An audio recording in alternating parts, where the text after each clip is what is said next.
This week on Travelers in Paradise, we're going to be going to Nanny Cay Marina.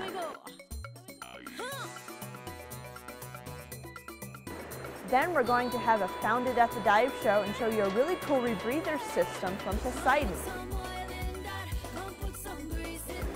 Carl's going to show us an awesome recipe using radishes to cook steaks on the grill. And then we're going to be diving the world famous wreck of the Rhone and show you why it's cursed. Hi, I'm Carl. Look at them apples, huh? I'm Penny.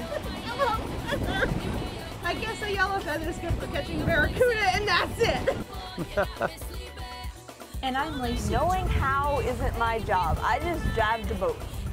We're just three very ordinary people On an extraordinary adventure. Come join our family as we travel the world by sailboat, exploring exotic locations, and become one of the Travelers in Paradise.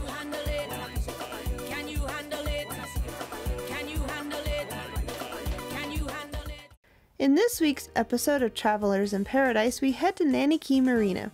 Located on the main island of Tortola in the BVI, Nanny Cay is one of the Caribbean's top marinas. Join us as we see what Nanny Cay has to offer.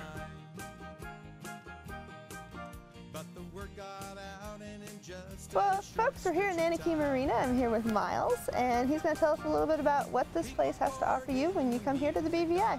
So, what's Nanny Cay Marina? Hi, I'm Miles from Nanny Cay Marina. It's a 200 slip marina we've got, and a large boatyard to support that. We also have a hotel, 40-room hotel, and now we're building some townhouses. It's got a great feel to Nanny Cay. It's not the kind of Disney resort where everything's completely manicured. It's a real working place. It's a community that work out of here, and it's got that feel to it. Yes, it really does.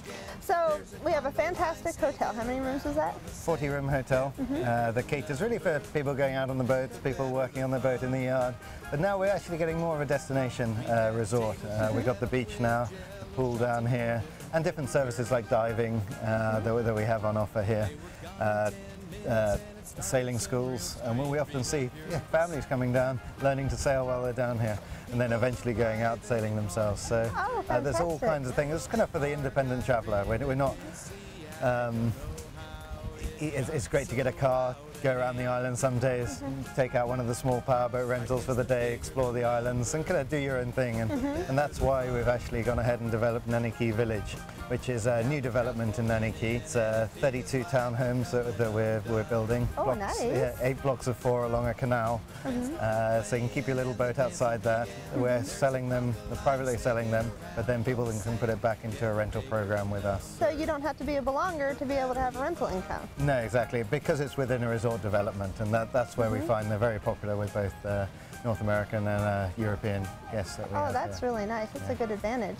No, it's great. So we also have 2 restaurants here on the facility. We've got the Jenica's Cafe that we run, which is down by kind of blue water divers, the whole shopping area, and it's the heart of Nanny Cay. There's always something going on there.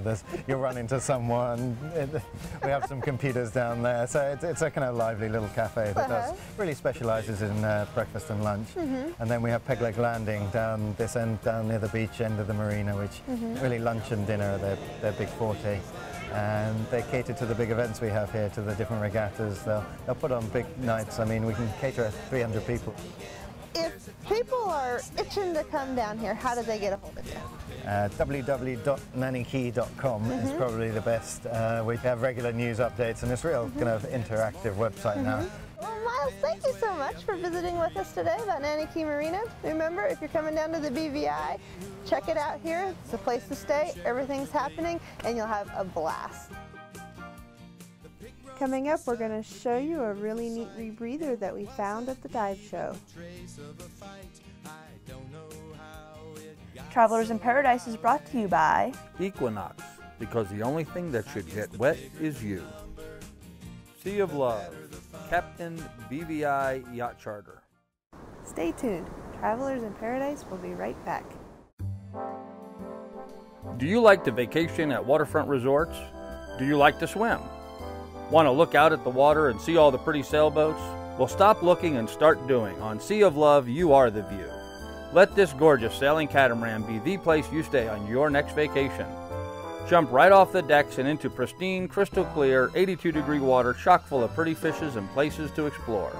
Make Sea of Love your next vacation choice. Welcome back to Travelers in Paradise.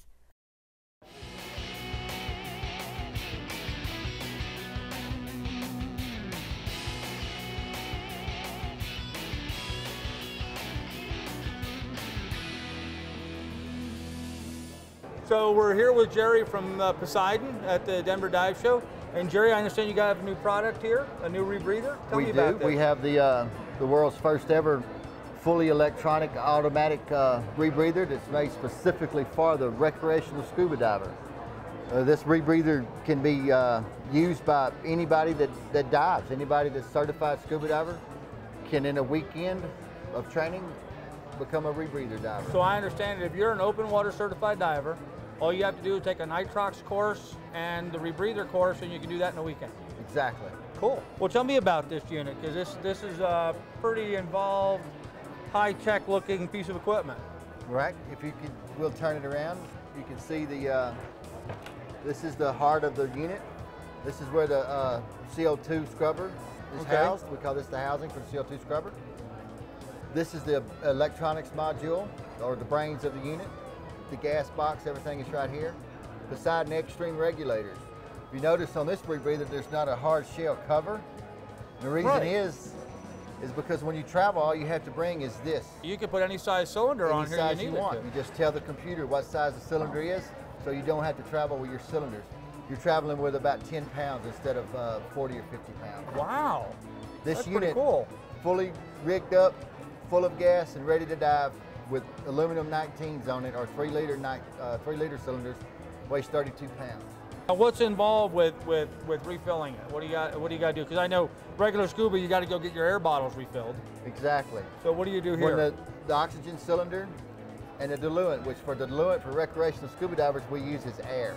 You just fill this up at any air station to 3,000 psi, like a regular scuba bottle. Okay. The oxygen bottle goes to 2,000 psi, which can be done at any dive shop, any resort in the world that mixes nitrox. So this is ambient air and this is pure O2. That's it. Okay. The scrubber is soda lime. It's made by Molecular in the UK, specifically for us. It's a pre-packed cartridge. When this bottle is empty, the scrubber is full. So you change, when you fill this bottle up, you put a new scrubber in it. And it's a pre-packed cartridge, you just plug it in. Really? There's no mixing, there's no chance of mistake. We eliminated the tunneling effect, which is common with people that fill their own scrubber housings. Very safe. Going back to the front, counter lungs. And then here, we have a hybrid or modified version of our Extreme second stage built into this mouthpiece. Okay. We flip this lever, we're in closed circuit. We have a heads-up display right here that has lights in it. It also has a vibrating motor in it. If there's something wrong with the system, this mouthpiece will start vibrating and a light will go off. It'll tell you to look at your display. Okay. The display has an alert panel. It tells you what's going on with the unit. If it tells you there's something wrong with it, you just simply go into open circuit and bail out on open circuit. And now you're breathing right off, you're breathing right off the your air. diluent bottle. And just go to the circuit. Go to the surface on open circuit, just like you would if you were on regular scuba and you had a problem. And it's just a simple matter of just flipping that lever. That's closed circuit, open circuit. Cool. That's simple. Now this is your Cislunar Mark 6 model. What's the advantages of using this style as opposed to traditional scuba equipment? What's the advantages of a rebreather? The biggest advantage to rebreathers is it's silent. There's no sound, and there is no bubbles. You can get bubbles. Most marine life, especially the larger marine life, have a real fear of bubbles because there's a couple of apex predators out there that use bubbles for an attack mechanism. They'll use a bubble shield and herd fish into dolphins and sailfish and stuff do that. Dolphins do it. Yep. Killer whales do it. Yep. So pretty much anything that's blowing bubbles is an apex predator to most of the marine So by life. being bubbleless, if you will, you're a whole lot more stealthy. You can get a whole lot closer. Breathing is totally different because you have an inhalation lung and an exhalation lung. The process of breathing underwater is no different than breathing on the surface. Okay. Because you're breathing from ambient pressure. You're inhaling from ambient pressure and you're exhaling into ambient pressure. So it's the same as breathing right here. In fact, it's so easy to breathe through this unit that sometimes you forget that you are breathing. And you'll shake yourself and say, wow, am I breathing? Oh yeah, I'm okay. Well, now, how does this affect your buoyancy and stuff? How is this different diving as opposed to regular weight system?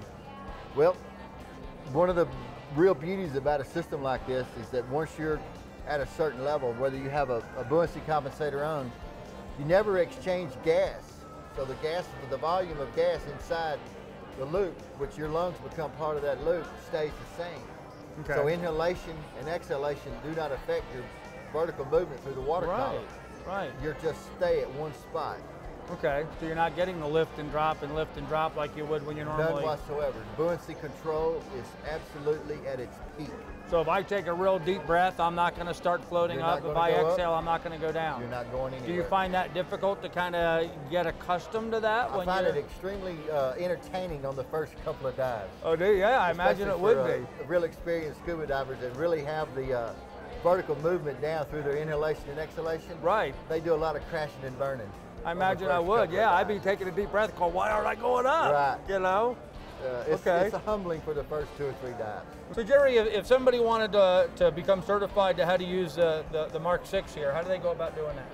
It's real simple. You just find a local dealer. Going through Poseidon.com, you should be able to find a dealer in your area, get an instructor, and pick up your unit and go do the course. It's that simple. Sounds like a plan. Good deal. Well, Jerry, thank you very much. Appreciate your time, and I think I'm going to have to get certified in rebreather now. Oh, you got to try it out. Stay tuned. Carl's going to be bringing you a taste of the Caribbean with some Sunny Caribbee.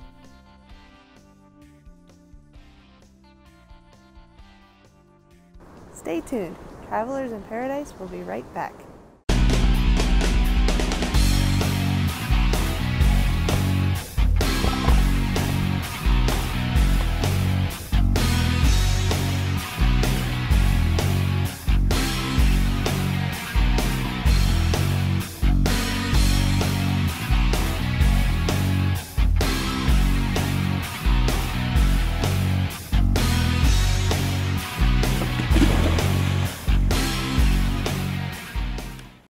Welcome back to Travelers in Paradise. Today, Carl's going to be cooking with some Sunny Caribbee. Hey, let me tell you about a really good steak topping. You know, everyone does sauteed onions on a steak, maybe some mushrooms. We came about this wonderful topping quite by accident. We planted our garden and we got a whole bunch of radishes one year, just a whole bunch of them. So what we found is that we take the radishes and we slice them real thin like this. We saute them in a pan with some olive oil and some seasonings, and we mix with that a little bit of red onion. It makes for a wonderful steak topping. The sauteing it on the grill tends to really sweeten up the radishes, and it gives the onions a nice nutty flavor. So try that next time you want to do something cool on your steak. Slice up some radishes. One of the things I learned about onions from my mom was, instead of getting all the onion juice up in your eyes and making you cry, take the cut side and put it down, and then simply go ahead around the onion and make slices in towards the middle. Now don't cut through the very end of it, because that kind of holds the whole thing together. Then you can simply remove the ends that were holding it all together, get rid of that, and there's all your nice slivers of onion. No mess, no fuss, and I'm not crying because of it. One of the tricks with asparagus is knowing what to keep and what to get rid of. What I always like to do is I take the asparagus and I simply give it a bend. You see where that snapped off? This is the part you want to get rid of. This is the yummy part you want to eat. The simple way of doing this then is to take the asparagus that you want to cut up, line it all up on your cutting board. You want to line it all up so the tops are all even. Put that one right next to it, and then you can see real easy where it is you want to remove. You get rid of all the bad. This is all the good yummy stuff to go on the grill.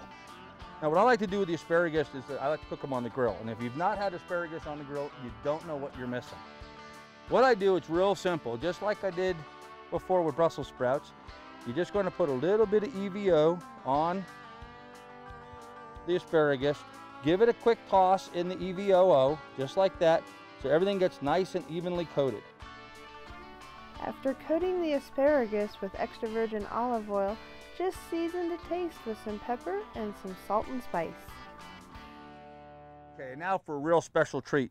I like to do corn on the cob on the grill. It's super simple to do. Get yourself a piece of aluminum foil. Get yourself an ear of corn. Now usually I like my corn to have the husk on it.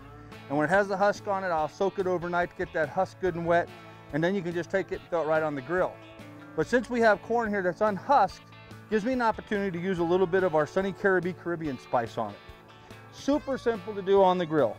Simply put just a little bit of butter on the corn. You don't have to spread it around, just put a little piece on there.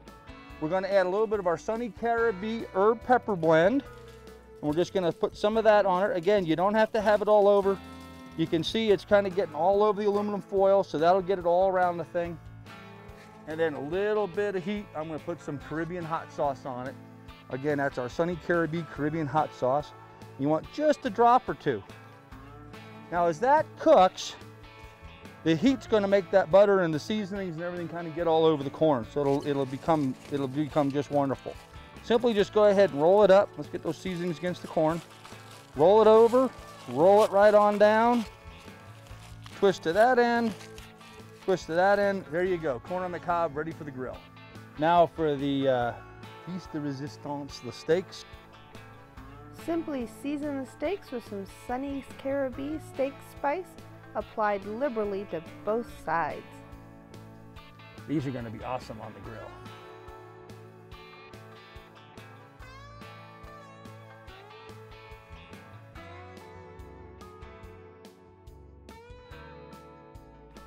While the steaks are cooking, just saute up those onions and radishes until they're nice, soft, and tender.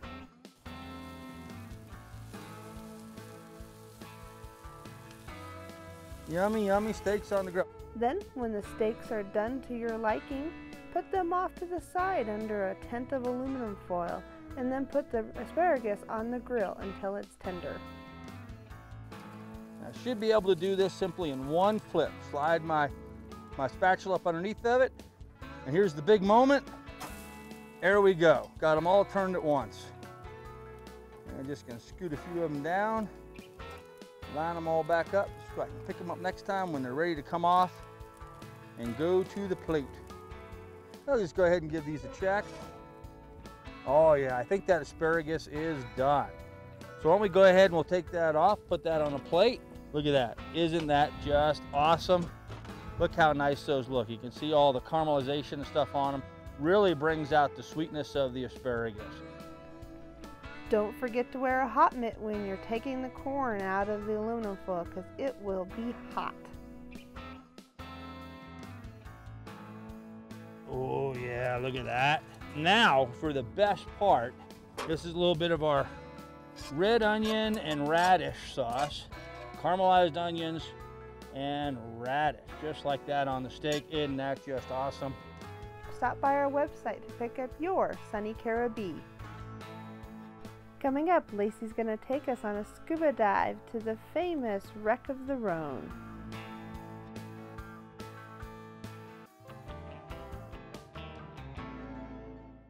Stay tuned. Travelers in Paradise will be right back.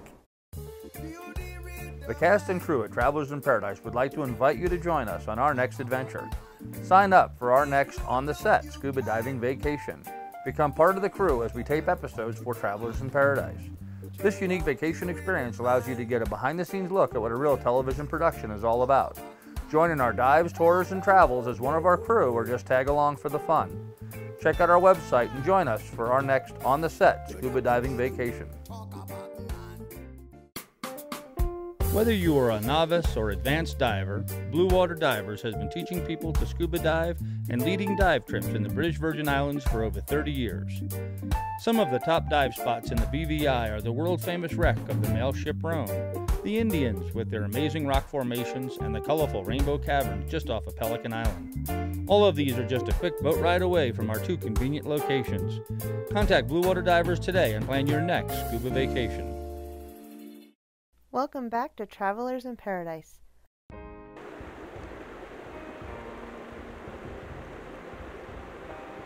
Well, it looks like I'm not catching any fish, so Let me tell you a little bit about the curse of the Rhone.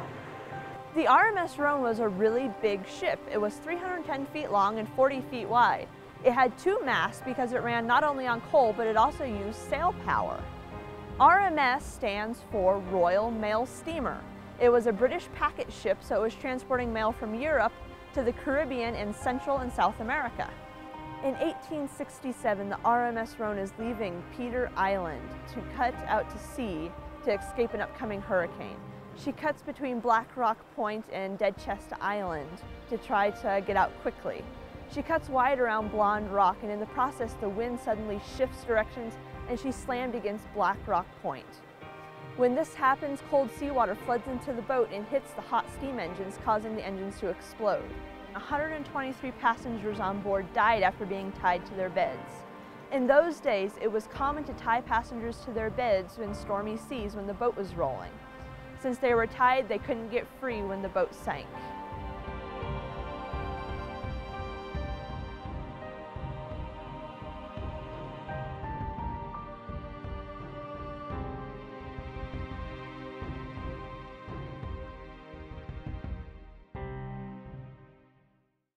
Today, the Rhone is a world-famous dive site and even had the movie The Deep filmed there. There's also been many divers who have died while diving the Rhone, further adding to the legend of the curse of the Rhone.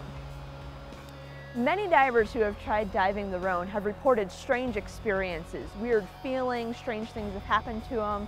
We didn't really put much stock into those rumors until we had our experience diving the Rhone.